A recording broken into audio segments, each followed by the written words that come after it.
पश्चिम बंगाल के महाभारत के महारथी कौन होंगे, इसमें लड़ाई चरम पर पहुंच चुकी है। बंगाल किसका होगा, मुख्यमंत्री कौन बनेगा, इसे लेकर बंगाल रक्तरंजित होने लगा है। नमस्कार, मैं हूं दिनेश गौतम। हमारी आज की अड़ी में आप सभी का स्वागत है। नंदीग्राम का नायक कौन बनेगा, ममता बनर्जी या फिर शुवेंदु अधिकारी? क्योंकि जंग जबरदस्त है और इस जंग के जिम्मेदार कई हैं। जरा सोचिए, भवानीपुर से लड़ने वाली ममता बनर्जी ने नंदीग्राम से लड़ने का आगाज कर दिया। मतलब आज की तारीख में बंगाल का एपिसेंटर नंदीग्राम शिफ्ट हो चुका है। बताएंगे कि बंगाल का चुनाव कितना दिलचस्प हो चुका है, क्यों, ये भी बताएंगे। समझाएंगे कि आखिर ममता ने क्यों कहा नंदीग्राम उनके मन में है। लेकिन उससे पहले वो खबर जो बंगाल चुनाव की सबसे बड़ी सुर्खी है। बंगाल चुनाव प्रचार में एक बार फिर से हिंसा देखने को मिली। शुवेंदु अधिकारी के रोड शो में पथराव हुआ।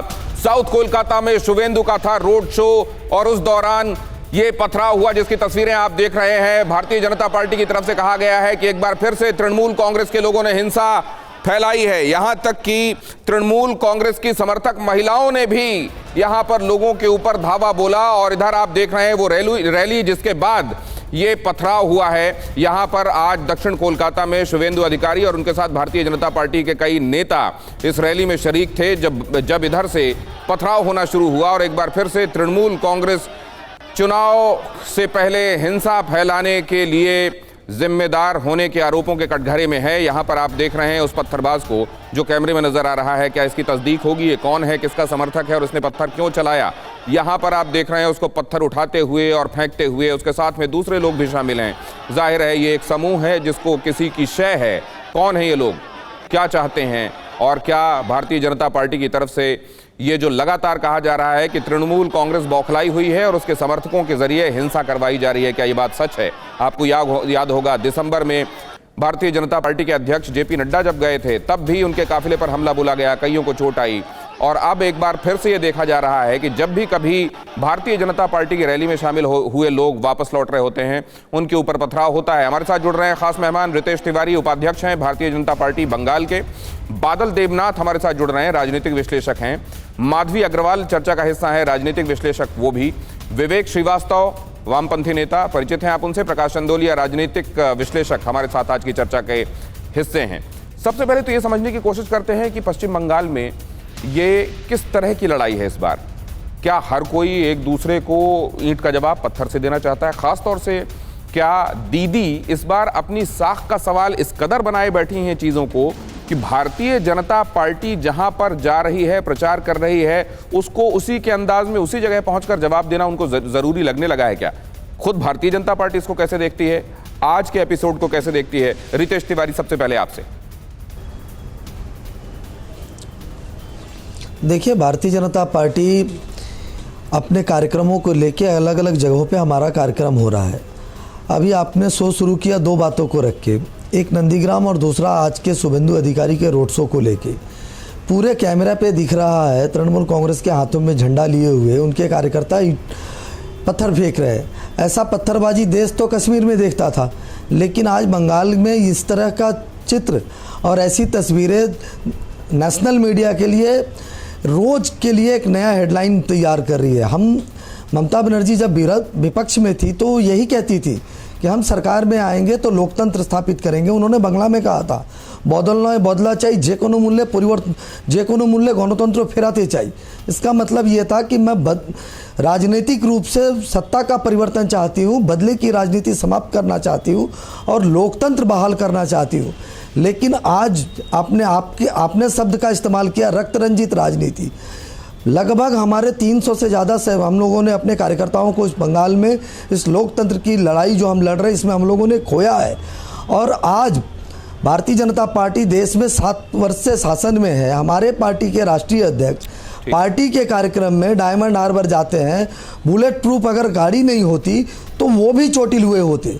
राष्ट्रीय महामंत्री कैलाश वो ये कही कि ममता बनर्जी जिन्होंने कहा था कि बंगाल से बदले की राजनीति का इतिहास अब खत्म होना चाहिए और अब इस पर विराम लगना चाहिए, खुद वो भुला बैठी कि क्या कहकर वो सत्तासीन हुई थी। मैं इसके पहले कि बादल जी के पास जाऊं, एक अहम खबर आपको बता दूं कि पत्थरबाजी के बाद भी नहीं रुका बवाल और रोड शो के बाद भारतीय जनता पार्टी कार्यकर्ताओं को घेरा गया, इंसर्किल किया गया।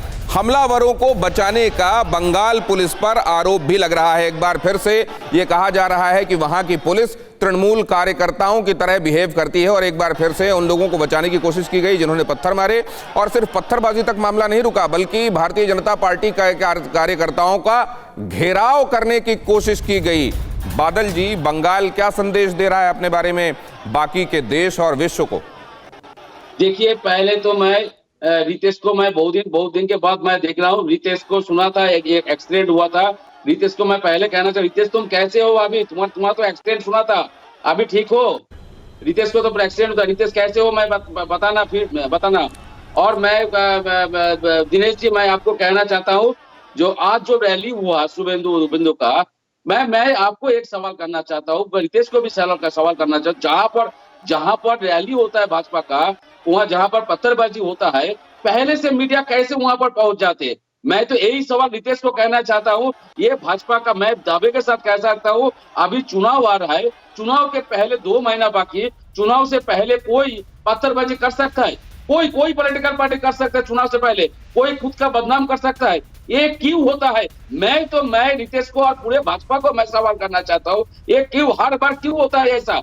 तुम लोग कैसे क्यों ऐसा साजिश करते हो? तुम तो जीत नहीं सकते हो। बंगाल में ममता बनर्जी फिर आए, और नंदीग्राम और भवानीपुर का बात है, ममता बनर्जी ने नंदीग्राम में भी उम्मीदवार रहेंगे और कोई लोग भवानीपुर में रहेंगे। और एक बात दिनेश जी, शुभेंदु अधिकारी जहां पर शुभेंदु अधिकारी का बात है, शुभेंदु का कैरियर द एंड हो गया, क्योंकि नंदीग्राम का विधायक तो शुभेंदु है, और वहां पर नंदीग्राम में शुभेंदु जीत नहीं सकते। और इनका दावा था वो सीएम बनेगा।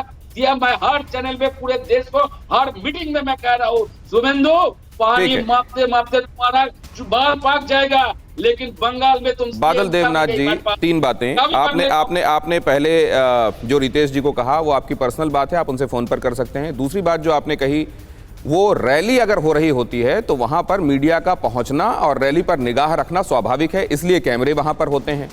तृणमूल कांग्रेस की खास स्टाइल ऑफ पॉलिटिक्स रही है, मुमकिन है वो ये संदेश देना चाहती हो कि हम 19 नहीं हैं, 21 हैं, इसलिए वो झंडे के साथ पहुंच जाते हैं। कई जगहों पर हमने नारे तक, जब कभी किसी दीवार पर लिखा हुआ नारा भारतीय जनता पार्टी का कोई नेता पोस्ट करता है तो आप कहते हैं ये तो कोई भी लिखकर पोस्ट कर सकता है। जब कोई पत्थरबाजी करता है, तृणमूल कांग्रेस का झंडा हाथ में होता है, तो आपको उसको पकड़कर कानून के हवाले करना चाहिए, लेकिन आप ये कहते हैं कि देखिए ये तो वो लोग हैं जो गड़बड़ी फैला रहे हैं। बहरहाल, हो सकता है जो आप कह रहे हैं वो सच हो। और तीसरी बात सर, किसी को सर्टिफिकेट देना नहीं चाहिए कि उसकी राजनीति खत्म हुई है या शुरू हुई है, ये तो वक्त बता देगा। माधवी अग्रवाल के पास मैं जाता हूं, आपके पास दोबारा लौटूंगा बादल देवनाथ जी, और आपसे सुनूंगा आप क्या कहना चाह रहे हैं। लेकिन माधवी जी, ये जो हो रहा है, एक बात महत्वपूर्ण ये कही गई कि खुद को बदनाम करने के लिए कोई साजिश क्यों करेगा, लोगों की निगाहों में विलेन क्यों बनेगा? आपकी निगाह में इसका जवाब क्या है? मैं बादल देव जी की बात सुन रही थी, बड़ा आश्चर्य हुआ कि किस तरीके से वो बोल रहे हैं। मतलब आज वो शासन में है, उनका शासन चल रहा है, उसके बाद भी पूछ रहे हैं कि ये क्यों हो रहा है, कैसे हो रहा है। तो भाई आप ये देखिए कि मीडिया कर्मी तो जहां भी सभा होती है, क्योंकि पता होता है मीडिया तो रहेगी वहां पर, क्योंकि अभी चुनाव आने वाले हैं, तो मीडिया के सामने जब इन लोगों का इतना ज्यादा मतलब इतनी हिम्मत है कि मीडिया प्रस्तुत है, उपस्थित है, उसके बावजूद ये लोग पथराव करते हैं, तो सोचिए जहां मीडिया नहीं पहुंच पाती होगी, जो बहुत ही आउटस्कर्ट में जो कार्यकर्ता काम करते हैं, जहां पर प्रॉपर कैमरेज नहीं होते हैं, जहाँ पे मीडिया उपस्थित नहीं होती, वहां भाजपा कार्यकर्ताओं का क्या हाल करते होंगे ये लोग। तो बड़े दुख की बात है कि नहीं, वो ठीक है, इसका जवाब तो मैंने खुद दिया, ये स्वाभाविक है कि वहां मीडिया होगी, लेकिन कोई तृणमूल कांग्रेस का झंडा हाथ में लेकर कैमरे के सामने पत्थर क्यों चलाएगा? क्या वो उस समय जबकि चुनाव होने वाले हैं अपनी पार्टी को बदनाम कराना चाहेगा? ये मतलब ये माधवी जी से जवाब ले लें, मैं आप ही का सवाल पूछ रहा हूँ बादल जी। जी, कि बादल देव जी की बात का मुझे समझ में नहीं आ रहा है कि वो शासन में होते हुए आरोप लगाते हैं, लेकिन उनके पास में कोई साक्ष्य नहीं होता। क्या वो अरेस्ट नहीं करवा सकते? पुलिस अगर उनको रोक रही है, जिन्होंने पत्थर मारा, पुलिस उनको ही आरक्षण दे रही है, पुलिस उन्हीं को ही संभाल रही है, उनको ही प्रोटेक्शन दे रही है, तो आप समझ लीजिए कि पुलिस की क्या, प्रशासन की क्या स्थिति है। और जब ये अपने आप में ये बोल रहे हैं कि भाई ने नहीं कराया है, ये इनकी साजिश है, तो आप पकड़ लीजिए ना लोगों को, आप पकड़ के लाइए और बताइए कि भाजपा का व्यक्ति है और इसने पथराव किया है। तो ये आप ठीक है। अब विवेक श्रीवास्तव, मैं आपके पास आना चाहता हूं। क्या ये असल में यहाँ जो रूलिंग पार्टी है उसकी गलती है, यहाँ का अपना एक पॉलिटिकल नेचर है, पॉलिटिकल अप्रोच है, चीज़ों को लेकर उसका अपना एक दृष्टिकोण है, ये उसकी वजह से है, या वाकई यहाँ सत्ता की पकड़ छूट के लिए एक दूसरे को विलेन बनाने की कोशिश की जा रही है? देखिए, दो चीजें आपको समझनी पड़ेंगी कि बंगाल के अंदर सांप्रदायिकता कभी नहीं थी और बंगाली मानुष कभी सांप्रदायिक हिंदू मुसलमान वाली राजनीति में इन्वॉल्व नहीं था। नहीं, हिंदू मुसलमान क्या है सर, इसमें तो सीधे सीधे पॉलिटिकल पार्टी पर पत्थर चल रहे हैं। यहाँ कोई हिंदू मुसलमान तो नहीं हुआ है अभी। नहीं, बिल्कुल पोलराइजेशन तो उसी तरीके से उन्हीं ग्राउंड्स पे बीजेपी चाहती है। मैं तृणमूल कांग्रेस का समर्थक नहीं हूँ। हम ममता के खिलाफ चुनाव लड़ रहे हैं। लॉ एंड ऑर्डर की स्थिति रूलिंग पार्टी की होती है, उसमें फेल्ड है। पंचायती राज के चुनाव में हमारे कैंडिडेट को भी मारा पीटा गया और पर्चे नहीं भरने दिए, ये एक सच्चाई। अब आ जाते हैं दूसरी सच्चाई पे। शाहीन बाग के मॉडल को अगर आप देखेंगे तो मैं आपको इन्फॉर्म कर दूं कि शाहीन बाग अगर टिका रहा तो होम मिनिस्टर की मर्जी से टिका रहा, क्योंकि उनको लगा था कि एक मुसलमानों का अगर एक प्रभाव यहाँ बैठा रहेगा और इनकन्वीनियंस पैदा करेगा तो दिल्ली चुनाव के अंदर हिंदू पोलराइज होकर के वोट बीजेपी के देंगे। होम मिनिस्टर साहब ने यहाँ तक डिक्लेयर किया था इलेक्शन के टाइम पे कि इतने ज्यादा बटन बजाओ बीजेपी के फेवर में कि उसकी आवाज शाहीन बाग तक जाए। और जैसे ही दिल्ली के चुनाव खत्म हुए, शाहीन बाग का धरना हटा दिया गया। तो उसी प्रकार से ये भारतीय जनता पार्टी की अपनी एक नौटंकी भी है। बहुत कुछ स्टेज मैनेजर करते हैं, क्योंकि जितना ज्यादा लड़ाई झगड़ा होगा, खासकर पोलराइजेशन रिलीजियस ग्राउंड्स पे, उतना ज्यादा आप समझिए भारतीय जनता पार्टी को फायदा होगा। इनका नैरेटिव है कि 14.5% मुसलमानों से 80% हिंदुओं को डरना चाहिए। मुसलमानों की आबादी बढ़ जाएगी, मुसलमानों का राज्य हो जाएगा, मुसलमान बहुल क्षेत्र में एक हिंदू रह नहीं सकता है। तो कम्युनल डिवाइड जहां भी होगी वहां आप समझिए भारतीय जनता पार्टी का एक फायदा है। और चौथी बात, नेगेटिव राजनीति, बस मैं 10 सेकंड आपसे और लूंगा। नेगेटिव और पॉजिटिव राजनीति में क्या फर्क है? पॉजिटिव राजनीति होती है, चाहे आप भाई भारतीय जनता पार्टी है, आरएसएस के माउथपीस है, आप बोलिए साहब ये हमारी नीतियां हैं, आपको पसंद है तो वोट दीजिए, नहीं पसंद तो मत वोट दीजिए। लेफ्ट अपने को प्रस्तुत करे, तो हर आदमी अपने को प्रस्तुत करे, जो वोटर को पसंद आए। पॉजिटिव पॉलिटिक्स का मॉडल किसने नजीर के तौर पर पेश किया है विवेक श्रीवास्तव, ये भी मैं आपसे जानना चाहूंगा। क्या वामपंथियों ने अपने लगभग 3.5 दशक के शासनकाल में ये दिखाया क्या कि पॉजिटिव मॉडल क्या होता है राजनीति का, और क्या उन्होंने वो मॉडल दिखाया जिसकी वजह से उनका रेलेवेंस भारतीय सियासत में बना रहे? मैं आपके पास आऊंगा और समझूंगा, लेकिन राजनीतिक विश्लेषक चंदौलिया साहब भी हमारे साथ जुड़े हुए हैं। आप किस तरीके से देख रहे हैं? क्या ये बात सच है कि वहां आग तो जलने का इतिहास रहा है, लेकिन घी और डाला जा रहा है क्योंकि कुछ की हांडी उसी घी में पकती है?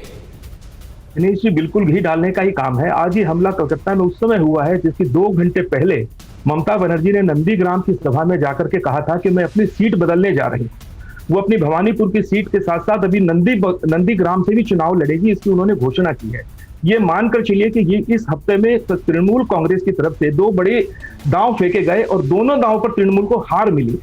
अभी 2-4 दिन पहले इसी तृणमूल पार्टी ने वामपंथियों को और कांग्रेसियों को कहा था कि आप लोग हमारे साथ में आ जाइए और गठबंधन को सहयोग करके भाजपा को हराने के लिए वोट किया जाए।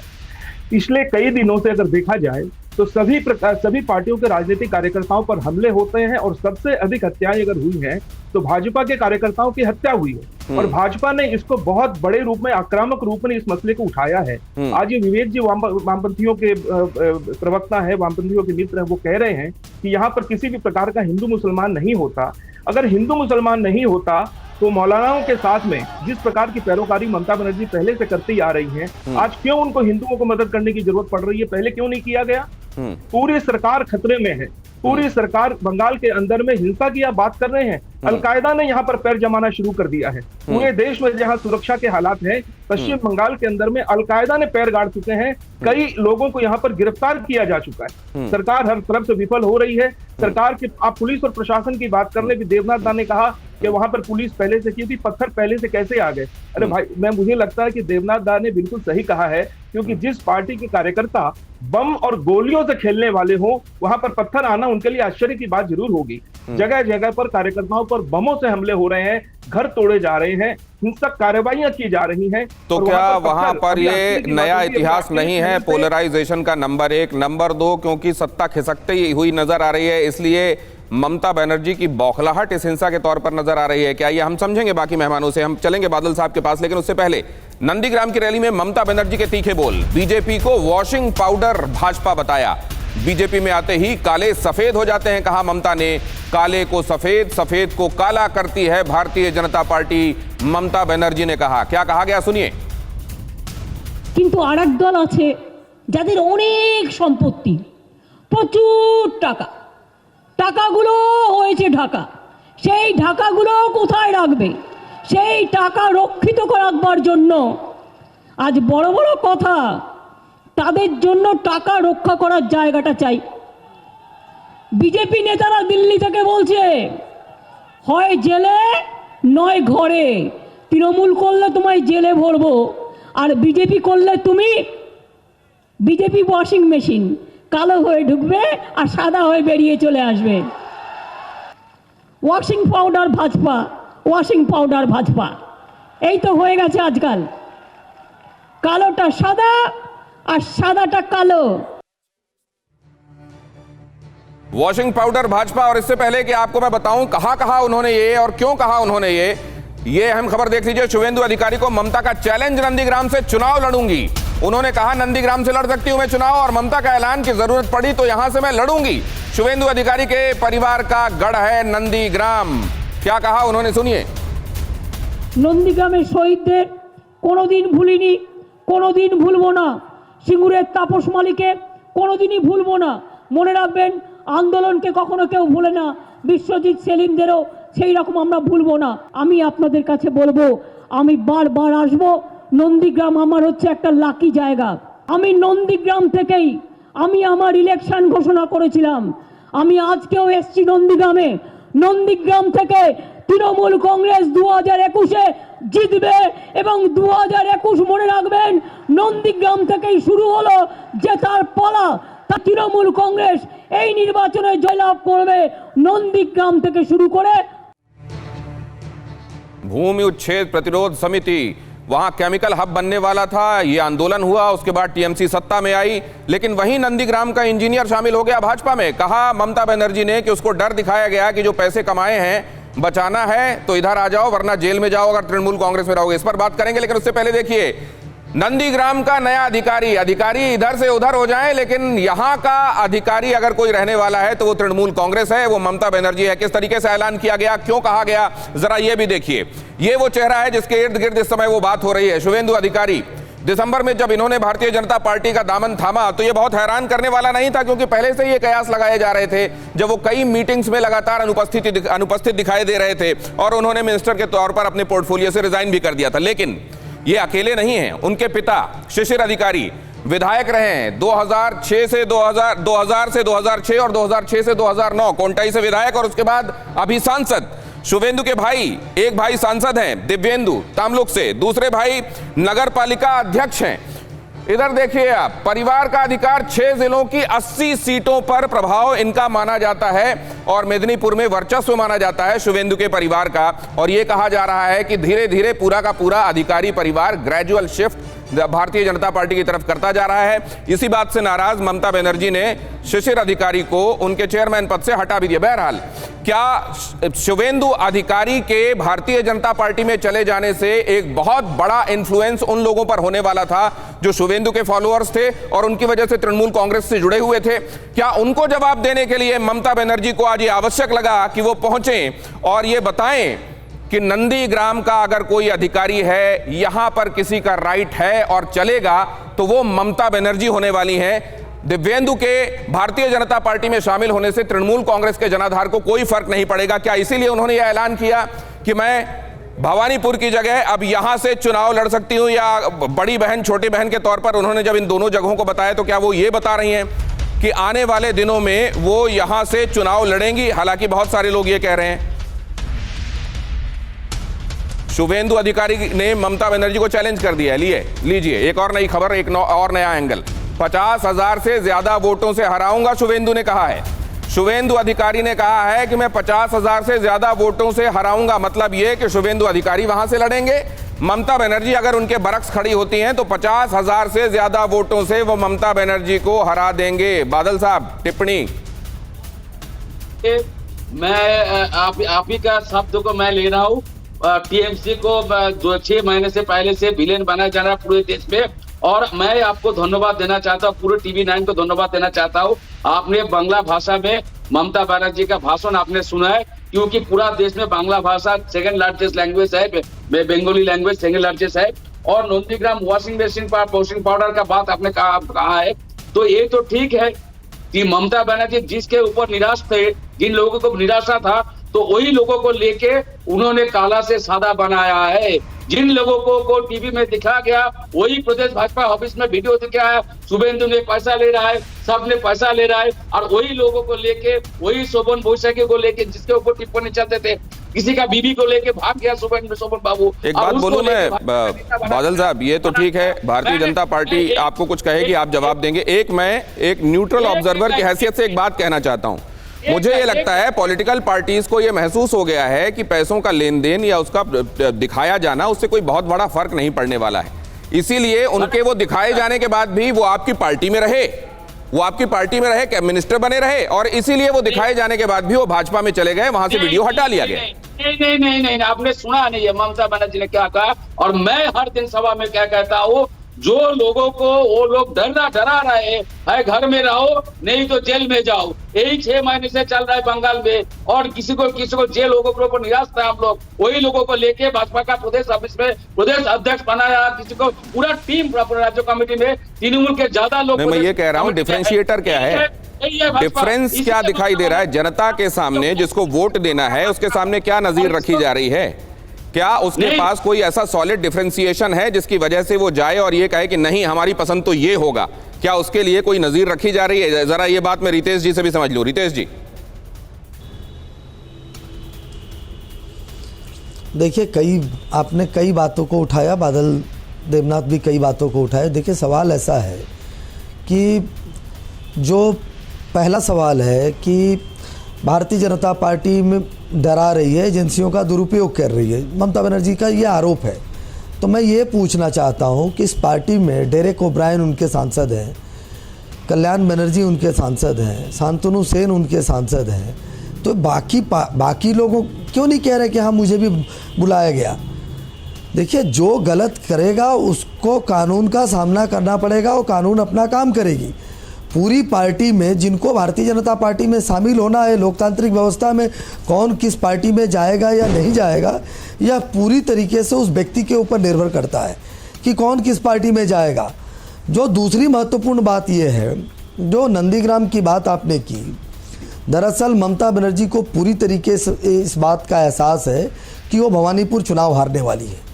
2014 के लोकसभा चुनाव में भी ममता बनर्जी दक्षिण कोलकाता के भवानीपुर लोकसभा के चुनाव के समय 800 मतों से मुख्यमंत्री रहते हुए चुनाव हारी थी, और 2019 में हमको 40% वोट आए, 18 सीट जीत के आए। 2019 में ममता बनर्जी की पार्टी को 43% वोट आए, और 2019 से अभी 1.5 वर्षों के अंदर हर दिन भारतीय जनता पार्टी बढ़ रही है और रोज तृणमूल कांग्रेस घट रही है। इस स्थिति को उन्होंने समझा है, इसलिए कोलकाता से नंदीग्राम जाने का प्रयास जी कह रहे हैं कि नंदीग्राम ज्यादा सुरक्षित समझ में आ रहा है, इसलिए उस तरफ का रुख कर रहे हैं। इसमें कोई दिनेश जी 10 सेकेंड।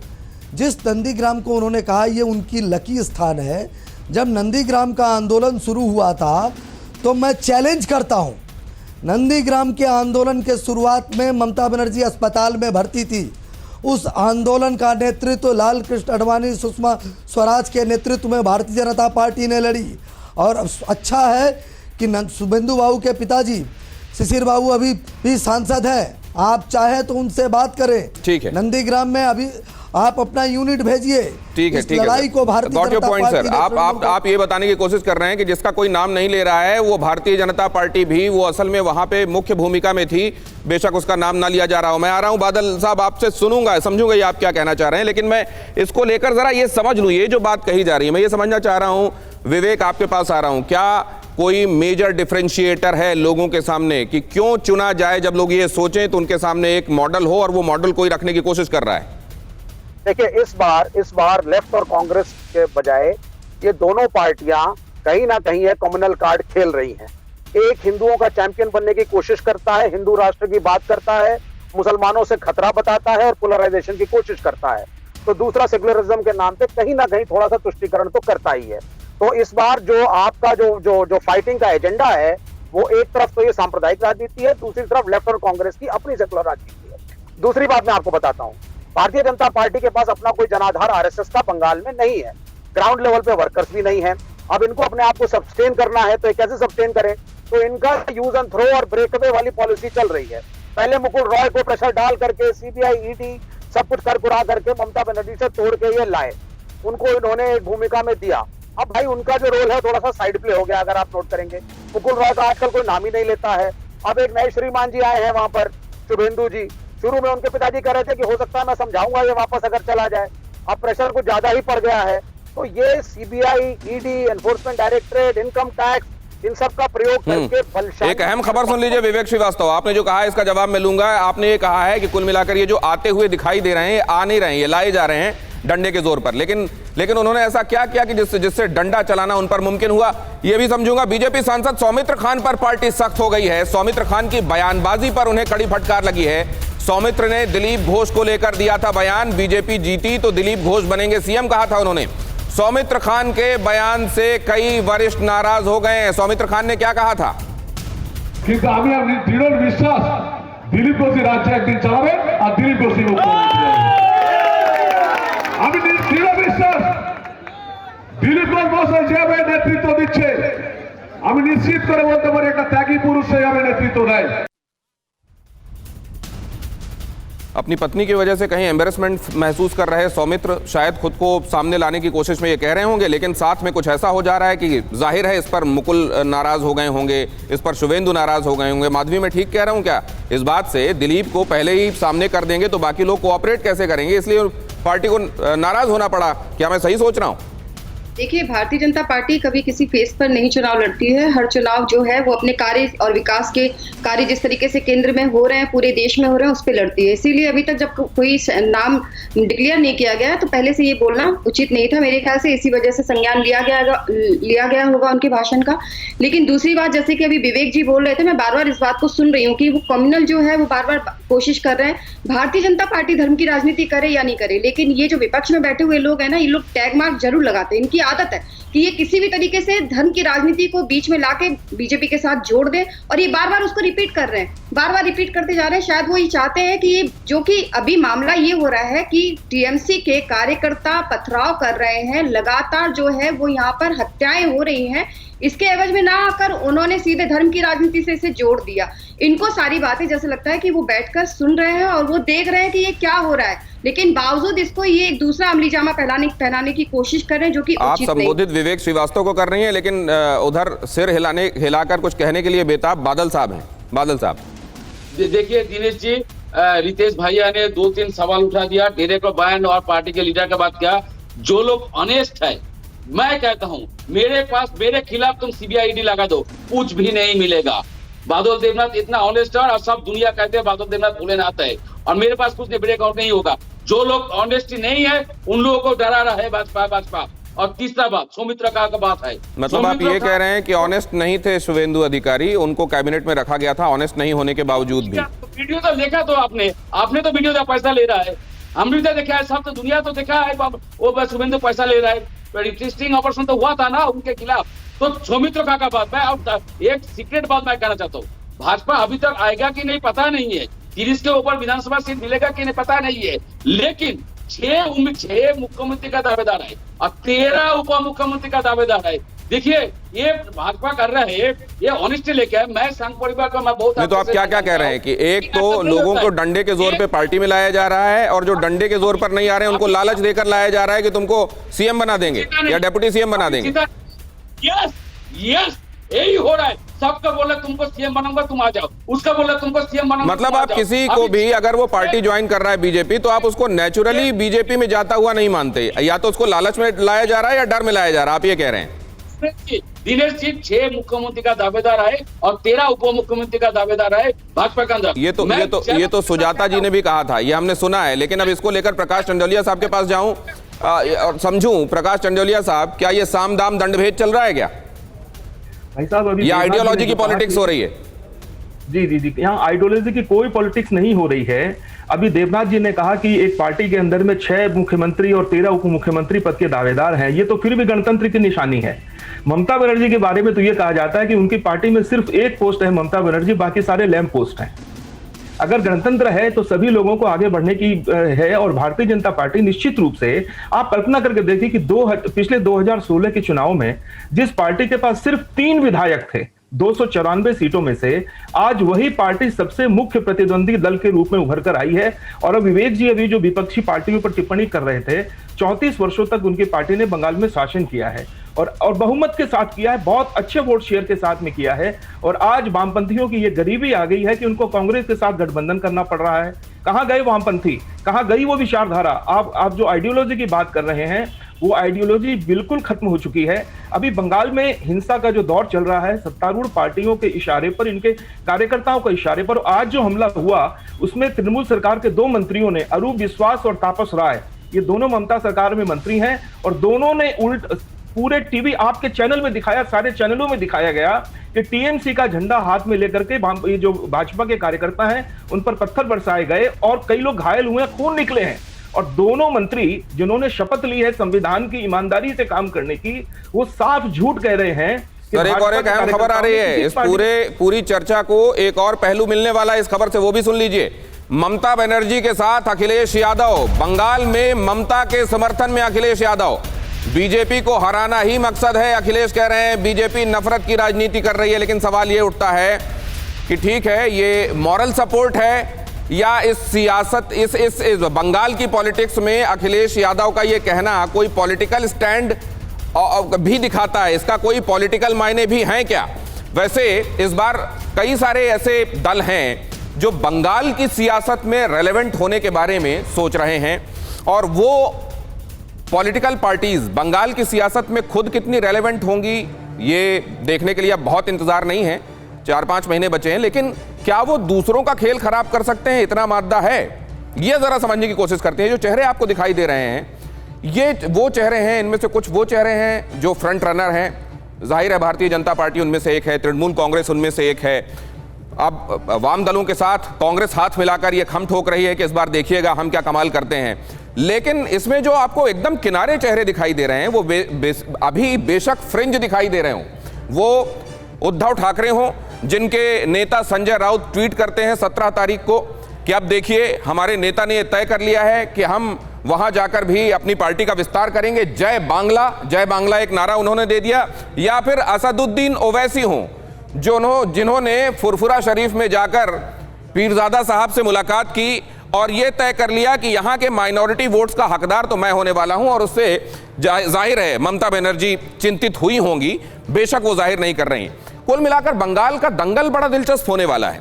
बंगाल का दंगल इसलिए दिलचस्प होने वाला है क्योंकि ये जो नए एंट्रेंट हैं जिनके बारे में मैं आपसे चर्चा कर रहा हूं, मसलन असदुद्दीन ओवैसी, मसलन उद्धव ठाकरे की पार्टी शिवसेना, ये क्या करेंगी? ये पार्टी विस्तार के हिसाब से आ रही हैं या वोट काटने के हिसाब से आ रही हैं?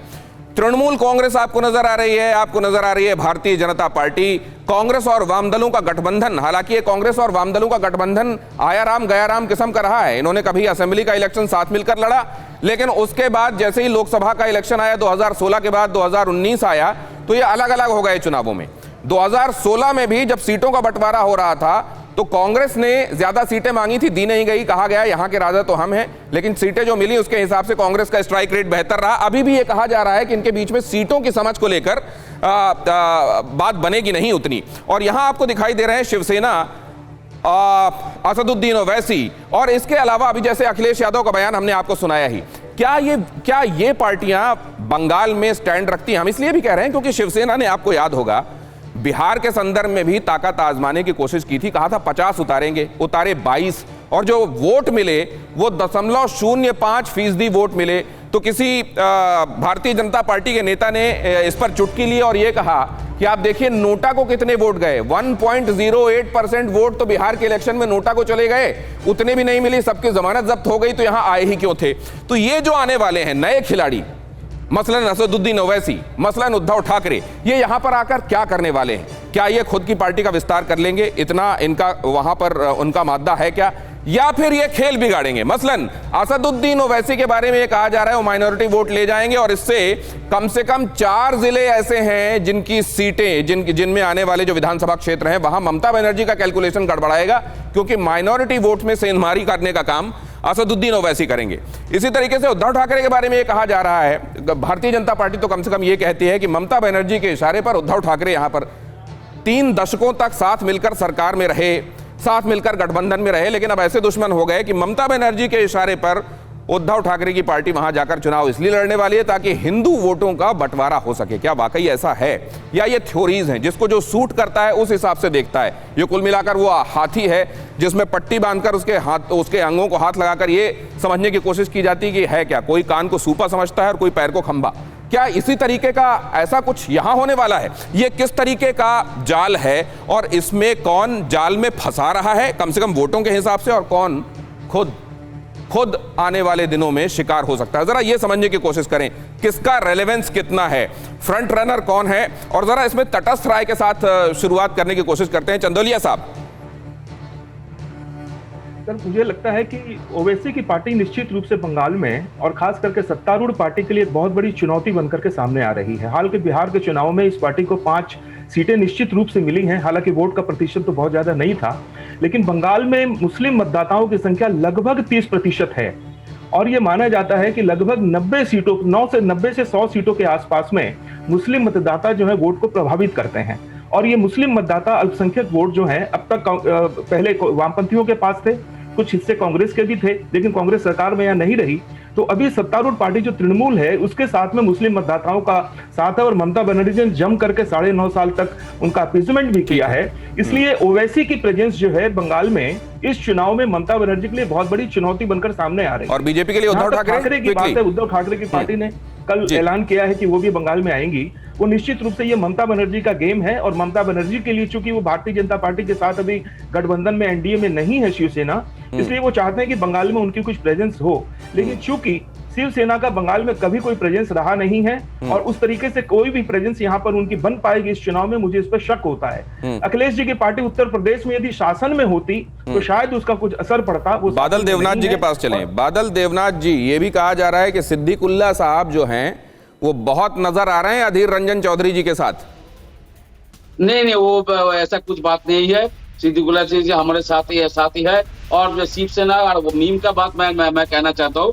शिवसेना मीम या ये ओवैसी का पार्टी के जो कार्यकर्ता थे वो हमारे पार्टी में सब ज्वाइन कर लिया। और तीसरा, शिवसेना का एक भी पथसभा नहीं कर सकते, एक भी सभा छोटा मोटा सभा कर नहीं सकते, उसका कोई जिला कमेटी डिस्ट्रिक्ट कमेटी नहीं है।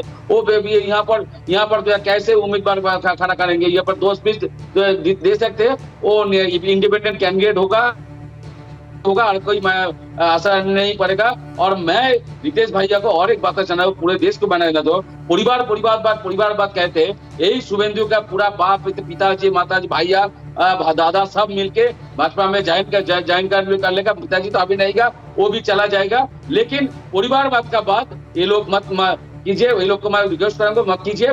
और मुकुल राय और जो शुभेंदु अधिकारी का जो बात है, ये लोग का सत्ता में जाने का मूल कारण है, सत्ता का बात कर रहे हैं, मूल कारण वो यहाँ पर कुछ नहीं हो पाया। और इसका वीडियो उन लोगों के पास है, उन लोगों के पास जवाब भी ले लें, वक्त कम है। रितेश तिवारी,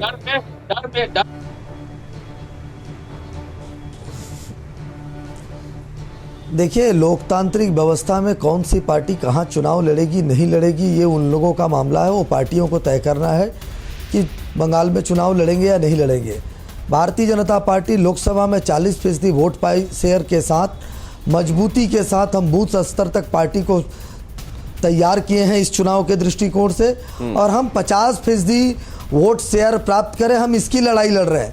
इसलिए कौन आया कौन गया, क्या किसको फ़ायदा होगा नुकसान होगा, ये अर्थमेटिक करने का काम आप लोगों का है। आप लोग उस पर करते रहिए। हम कार्यकर्ता हैं, हम 50% वोट शेयर जो पार्टी मैंने जो बताया था ना, ये राम कदम साहब ने बताया था, राम कदम साहब, आप भारतीय जनता पार्टी के नेता, उन्होंने ये बताया कि 0.05% वोट मिले, 1.08 नोटा को मिले, हमको फर्क। मैं इस हिसाब से पूछ रहा हूँ, आप ठीक है, आप खुद को इतना बड़ा मानते हैं, 50% वोटों पर निगाहें हैं, बाकी के प्लेयर्स पर आपकी, मैं लेकिन आप ही के नेताओं का उदाहरण दे रहा हूँ।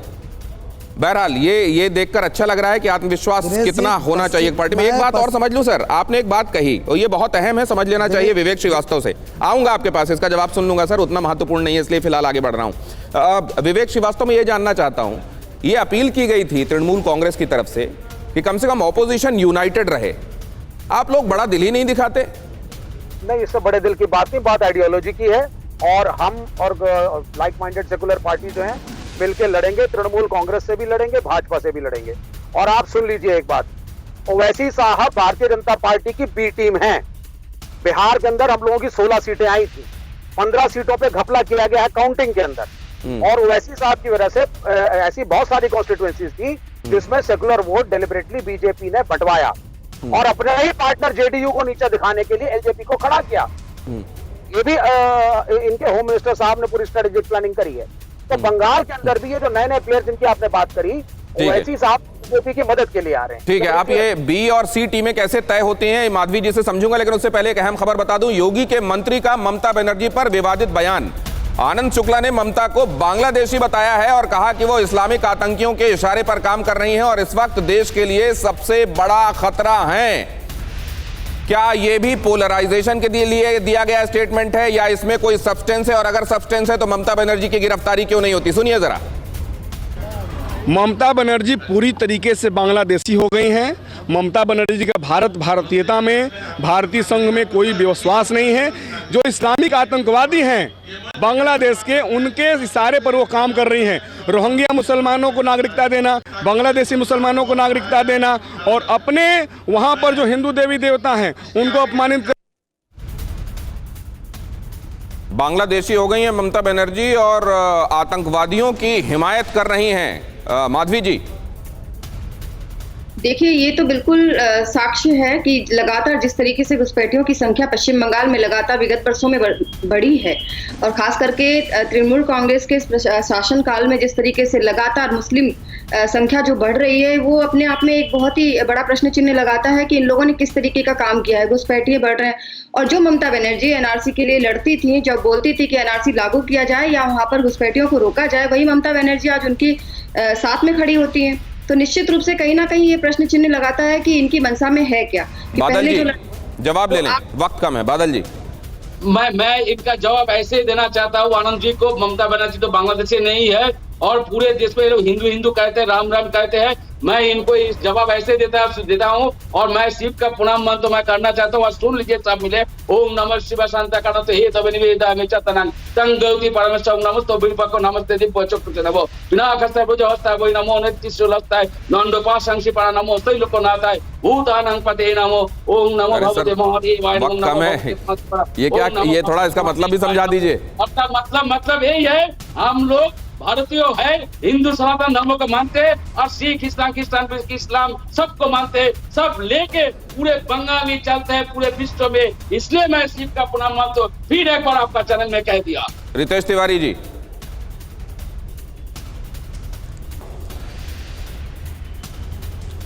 सवाल क्या है? ये सवाल ये है कि स्टेटमेंट्स क्यों आ रहे हैं? अगर इन स्टेटमेंट्स में सब्सटेंस है तो कार्रवाई क्यों नहीं होती, और अगर नहीं है तो एग्जैजरेट करके चीजों को उस रोशनी में क्यों दिखाया जा रहा है जो सही नहीं है?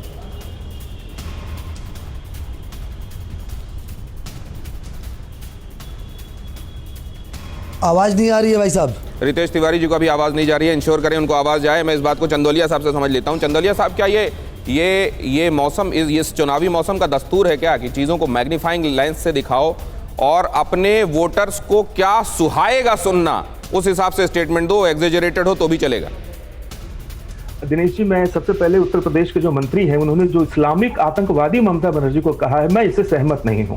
ये बात गलत है। ममता बनर्जी को आतंकवादी आप नहीं कह सकते। उनके प्रशासन की लापरवाहियां, उनकी पार्टी का अल्पसंख्यक प्रेम, रोहिंग्या के प्रति उनकी विचारधारा, एनआरसी और सीएए पर उनका दृष्टिकोण जो है वो विरोध के खेमे में आ सकता है, वो विरोध के खांचे में। ये बहुत अहम बात आपने कही है कि एक मुख्यमंत्री के बारे में ये कहना, उनकी प्रशासनिक लापरवाहियों के बारे में कही है। आप तुष्टीकरण का आरोप लगा सकते हैं, लेकिन आप ये क्या कह रहे हैं जो आपने कहा? लेकिन रितेश जी को आवाज नहीं जा रही थी। रितेश जी, सवाल यही है कि इस तरह के स्टेटमेंट्स क्यों दिए जा रहे हैं, वो भी मंत्री, जिम्मेदार पद पर बैठे हुए किसी व्यक्ति की तरफ से इस तरह के स्टेटमेंट क्यों, जिसमें ममता को आतंकियों का समर्थक बताया जा रहा है और बांग्लादेशी कहा जा रहा है?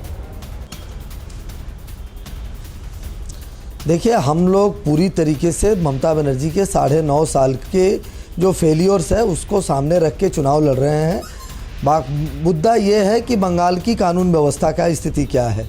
मुद्दा ये है कि कोविड में ममता की सरकार किस तरीके से फेल हुई। मुद्दा ये है कि अम्फान में कलकत्ता के आसपास 7 जिलों की क्या दुर्दशा रही। मैं वही मुद्दा कह ये रहा है हूं, कि ये पश्चिम मुद्दे बंगाल हैं, इन में मुद्दों को उठाया जा कोऑपरेटिव सकता है, पार्लियामेंट लेकिन तक किसी व्यक्ति की पार्लियामेंट तक के को लेकर ये टिप्पणी की जानी चाहिए, वो बांग्लादेशी हैं। दिनेश जी मुद्दा ये है कि कोऑपरेटिव से लेके, कॉलेज से लेके, बाजार एसोसिएशन से लेके कोई भी चुनाव बंगाल में नहीं कराया जा सकता। होता मेरे पास तो मैं और बीच में इन नहीं सभी टोकता। मुद्दों के वक्त पूरा हो गया है, लगातार मुझको कमांड मिल रही है, हम लोग ज्यादा जा रहे हैं, इसलिए मैं बीच में आपसे पूछना चाह रहा था कि इस तरह की टिप्पणी शोभा देती है क्या चुनाव के समय में? क्या मर्यादाओं को इस कदर ताक पर रख देना चाहिए?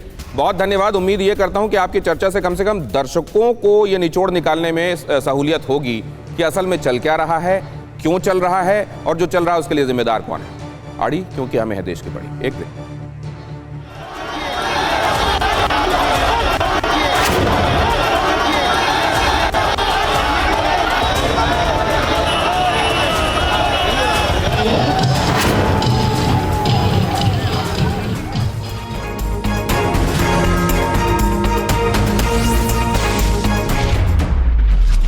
न्यूज़ टॉप 9 रोज सुबह 7 बजे और शाम 7 बजे सिर्फ TV9 भारतवर्ष पर।